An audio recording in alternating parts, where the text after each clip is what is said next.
Hoje nós vamos falar sobre Jefté, que é um personagem do Antigo Testamento e foi um dos juízes de Israel por um período de 6 anos. O nome de seu pai era Gileade, e Jefté era filho de Gileade com uma mulher canaanita. Por isso, na Bíblia é chamada de prostituta, porque não era israelita e tinha costumes e rituais pagãos.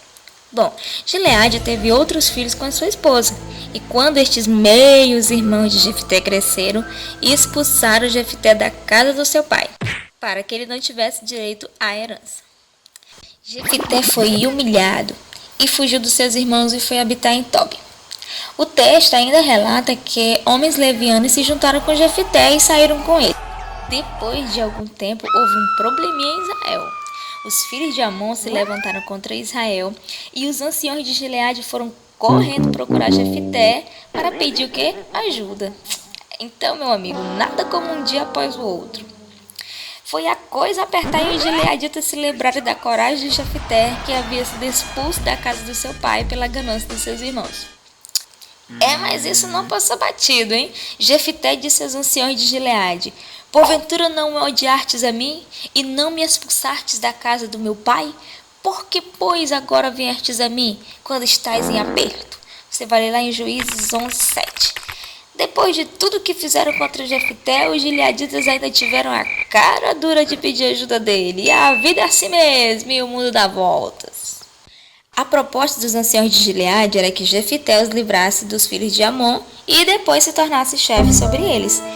E Jefté ficou meio desconfiado da intenção deles, afinal, ele foi expulso da casa de seu pai e ninguém por lá o ajudou.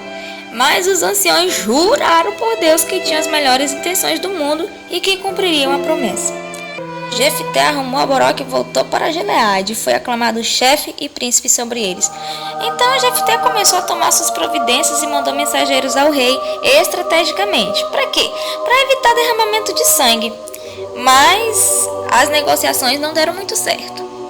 E Jefté logo partiu para um segundo plano, um ataque sobre a direção de Deus. Pois bem, o Espírito de Deus encheu Jefté de força e ele passou à frente do exército dos filhos de Amon. Mas a história de Jefté não para por aí não. Antes dele sair para a batalha, o homem fez um voto, gente. E que voto, hein? Ele disse assim: se totalmente deres os filhos de Amon na minha mão, aquilo que saindo da porta da minha casa me vier ao encontro, voltando eu dos filhos de Amon em paz, isso será do Senhor, e o oferecerei em holocausto. Juízes 11, versículo 30 e 31. Muito bem. Jefté foi vitorioso na batalha e feriu os filhos de Amon com grande mortandade. Mas quando ele voltou da guerra, gente, para sua casa em Mispa, sua filha única saiu ao seu encontro dançando e tocando adufes. Aquela era sua única filha mesmo, hein? Jefté não tinha outro filho ou filha. Foi uma tragédia e Jefté se arrependeu muito de proferir voto louco diante do Senhor, mas ele o cumpriu. Até quem diga que Jefté não ofereceu a sua filha em sacrifício por 2 motivos. Primeiro, ele certamente conhecia a lei de Deus que proibia rigorosamente sacrifícios humanos.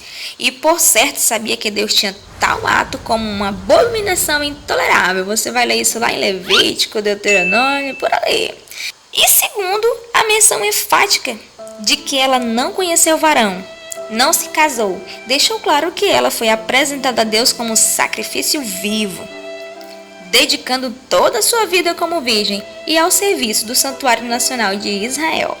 Logo que ele a viu, rasgou as suas vestes e disse: ai de mim, filha minha, muito me abatestes, és tu a causa da minha desgraça, pois eu fiz um voto ao Senhor e não posso voltar atrás. Juízes capítulo 11, versículo 36. Ela lhe respondeu: meu pai, se fizestes um voto ao Senhor, faz de mim conforme o teu voto, pois o Senhor te vingou dos teus inimigos, os filhos de Amon. Então isso serve de lição para nós, né, gente? Deus não pede além do que podemos dar, que é o nosso coração. E está escrito: quando a Deus fizeres algum voto, não tardes em cumpri-lo, porque não se agrada de tolos. O que votares, paga-o.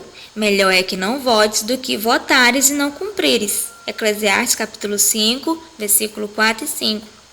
Não se apressem em fazer votos a Deus, gente, ainda mais se for voto de tolo.